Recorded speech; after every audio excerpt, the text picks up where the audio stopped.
Sejam bem-vindos ao canal. Hoje vocês vão conhecer a história do carnaval. Então já deixe seu like, se inscreva no canal e roda a vinheta. Alguns estudiosos entendem o carnaval como uma festa cristã, pois sua origem tem relação com o jejum quaresmal. Mas as origens históricas mostram que o carnaval teve influência de outras festas que existiam na antiguidade. Na Babilônia, por exemplo, o carnaval tem duas possíveis histórias que podem ter dado origem ao carnaval. A primeira é que são as sacécias, que era uma celebração em que o prisioneiro assumia o lugar do rei e se vestia como ele, comendo de sua comida e dormindo com suas esposas. No final, o prisioneiro era chicoteado e depois enforcado ou empalado. O ritual era realizado pelo rei no período do equinócio. O equinócio é um fenômeno natural em que o dia e a noite têm a mesma duração de 12 horas. Da primavera, que era um momento de comemoração do Ano Novo na Mesopotâmia. O ritual ocorreu no templo de Marduk, que é um dos deuses da Mesopotâmia. Essa humilhação servia para mostrar a submissão do rei à divindade. Em seguida, o rei assumiu o trono. O que é comum na festa das sacéias e no período do equinócio é a inversão dos papéis do rei e do prisioneiro. Possivelmente hoje, essa tradição é representada com os homens vestidos de mulher. O carnaval pode estar associado com as festas greco-romanas, como os bacanais. Essa festa era dedicada ao deus do vinho Baco e era marcado por embriaguez e pela entrega aos prazeres da carne. Em Roma, havia as festas da Saturnália e da Lupercalia. A festa da Saturnália ocorria no solstício de inverno, em dezembro. Já a festa da Lupercalia ocorria em fevereiro, que seria o mês das divindades infernais, mas também das purificações. As festas duravam dias, com comidas, bebidas e danças. Os papéis sociais também eram invertidos, temporariamente colocando os escravos no lugar de seus senhores e os senhores no lugar dos escravos. As festas citadas eram pagãs, eram muito populares. Com o fortalecimento de seu poder, a igreja não via com bons olhos essas celebrações nas quais as pessoas se entregaram aos prazeres mundanos. Nessa concepção do cristianismo, havia crítica da inversão das posições, pois, segundo a igreja, invertia-se também o papel de Deus e do demônio. A Igreja Católica procurou dar outro significado mais cristão. A Quaresma foi criada na Alta Idade Média, período de 40 dias antes da Páscoa, caracterizado pelo jejum. A Igreja pretendia, dessa forma, criar uma data para que as pessoas cometessem seus excessos antes do período de severidade religiosa. O carnaval se estende entre o Natal e a Páscoa. Durante os carnavais medievais, por volta do século XI, no período fértil para a agricultura, os homens jovens se fantasiavam de mulheres e saíam às ruas e campos durante a noite. Eles se diziam habitantes da fronteira entre os vivos e os mortos, e invadiam as casas com permissão dos moradores e se fartavam com comidas, bebidas e também com os beijos das jovens da casa. Durante o Renascimento, nas cidades italianas, surgiram a comédia dell'arte, que eram teatros improvisados cuja popularidade ocorreu até o século XVIII. Em Florença, foram criadas músicas para acompanhar os desfiles que contavam ainda com carros decorados com fim. Em Roma e Veneza, Os participantes usavam baúta, uma capa com capuz negro que encobria os ombros e a cabeça, além de chapéus de 3 pontas e uma máscara branca. A lógica das festas de carnaval na Europa da Idade Média e moderna, um mundo de cabeça para baixo e um período de inversão de papéis. A partir do século XVI, houve iniciativas de controle das festas dos conflitos religiosos e a imposição do conservadorismo que buscava demonizar as festas populares. O carnaval foi trazido ao Brasil pelos portugueses entre os séculos XVI e XVII, se iniciando pelo entrudo, uma brincadeira popular. Com o passar do tempo, o carnaval foi adquirindo outras formas, como o baile de máscaras. O surgimento das sociedades carnavalescas contribuiu para a popularidade da festa nas camadas mais pobres. A partir do século XX, a popularização da festa contribuiu para o surgimento do samba, estilo musical influenciado pela cultura africana, e dos desfiles de escola de samba, que acabou sendo oficializado com o apoio do governo. Nesse período, o carnaval assumiu a posição de maior festa popular do Brasil. A prática do entrudo no Brasil era uma brincadeira popular em Portugal e se estabeleceu aqui no Brasil entre os séculos XVI e XVII, sendo muito popular no século XIX e desaparecendo no século XX, pela pressão popular. Essa brincadeira consistia em zombarias públicas e a forma mais conhecida delas era o jogo das moedelas, onde eles enchiam o recipiente com líquidos. Esse líquido poderia ser aromatizado ou mal cheiroso, com água suja de farinha ou café e até mesmo urina.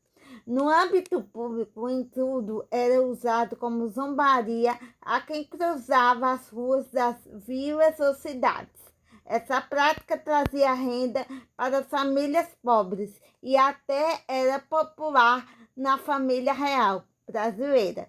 A brincadeira foi caindo em desuso e acabou no século XIX, por não agradar parte da população. A imprensa foi a grande responsável fazendo campanha contra o entrudo no Brasil.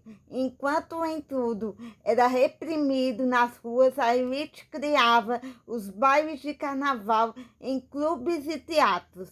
No entrudo não havia músicas, ao contrário dos bailes que tocava principalmente as polcas.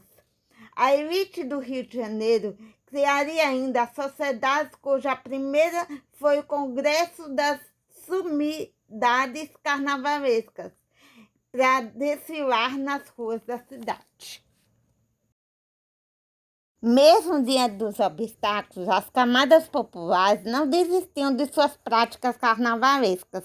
No final do século XIX, buscando adaptar-se às tentativas de disciplinamento policial, foram criados os cordões e ranchos. Os cordões incluíram a utilização estética das procissões religiosas, com manifestações populares como a capoeira e os epereiras, que tocavam grandes bumbos. Os ranchos eram cortejos praticados principalmente por pessoas de origem rural. As marchinhas de carnaval surgiram no século XIX, destacando a figura de Chiquinha Gonzaga com a música O Abre Alas. O samba surgiu por volta da década de 1910, com a música Pelo Telefone, de Donga e Mauro de Almeida, tornando-se ao longo do tempo o legítimo representante musical do carnaval. Na Bahia, os primeiros afoxés, que é um ritmo musical, surgiu na virada do século XIX para o século XX, com o objetivo de relembrar as tradições culturais africanas. Os primeiros afoxés foram a Embaixada da África, Por volta do mesmo período, o frevo começou a ser praticado em Recife e o maracatu ganhou as ruas de Olinda. Ao longo do século XX, o carnaval se popularizou ainda mais no Brasil e conheceu uma diversidade de formas de realização, tanto na classe dominante como entre as classes populares. Por volta da década de 1910, surgiram os cursos e surgiram com carros conversíveis da elite carioca, desfilando pela Avenida Central, atual Avenida Rio Branco. Tal prática durou até por volta da década de 1930. Se você não é inscrito no canal, já se inscreve, porque aqui toda semana tem vídeo. Então vamos continuar a história do carnaval. Entre as classes populares surgiram as escolas de samba na década de 1920. Considera-se que a primeira escola de samba teria sido a Deixa Falar, fundada em 1928, que deu origem à Escola Estácio de Sá. Outra escola de samba pioneira foi a Vai Quem Pode, que atualmente é a Portela. As escolas de samba é a evolução dos cordões e dos ranchos, e a primeira disputa entre elas ocorreu em 1932, no Rio de Janeiro. As marchinhas conviveram com notoriedade com o samba a partir da década de 1930. Uma das mais famosas marchinhas foram os Cabelos da Mulata, de Lambertini Barbo e os Irmãos Valença. Essa década ficou conhecida como a Era das Marchinhas.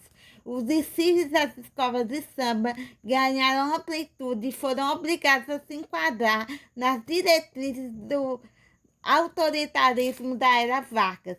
Os alvarás e funcionamento das escolas apareceram nessa década. Em 1950, em Salvador, na Bahia, surgiram um trio elétrico após Dodô e Osmar utilizar o antigo caminhão para colocar instrumentos musicais que eles tocavam e desfilavam nas ruas da cidade, fazendo maior sucesso. O nome trio elétrico só foi usado um ano depois, quando Temístocles Aragão foi convidado pelos dois. O trio elétrico passou por uma transformação em 1979, quando Moraes Moreira adicionou o batuque dos afoxés à composição. Novo sucesso foi dado aos trios elétricos, que passaram a ser adotados em várias partes do Brasil.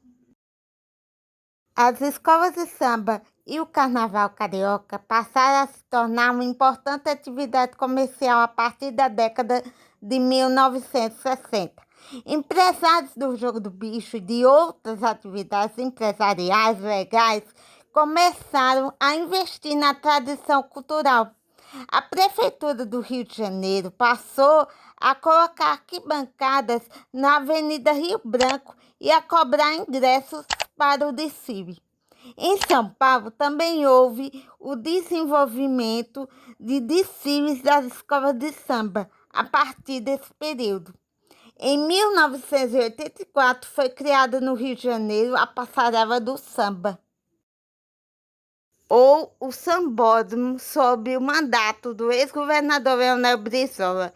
Com um desenho arquitetônico realizado por Oscar Niemeyer, a edificação passou a ser um dos principais símbolos do carnaval brasileiro. O Sambódromo é a sede dos desfiles das escolas de samba do Rio de Janeiro.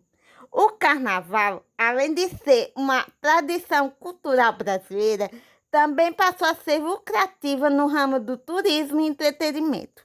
Milhões de turistas se dirigem do país na época da realização dessa festa, e bilhões de reais são movimentados na produção e consumo dessa mercadoria cultural. Atualmente, as maiores campeãs do Rio de Janeiro são a Portela, com 22 títulos, e a Mangueira, com 20 títulos. Já as maiores escolas campeãs de São Paulo são a Vai Vai com 15 títulos e a Nenê de Vila Matilde com 11 títulos. Bom, gente, esse foi o vídeo de hoje sobre a história do carnaval. E se você gostou, já deixe seu like, se inscreva no canal. Um beijo e tchau.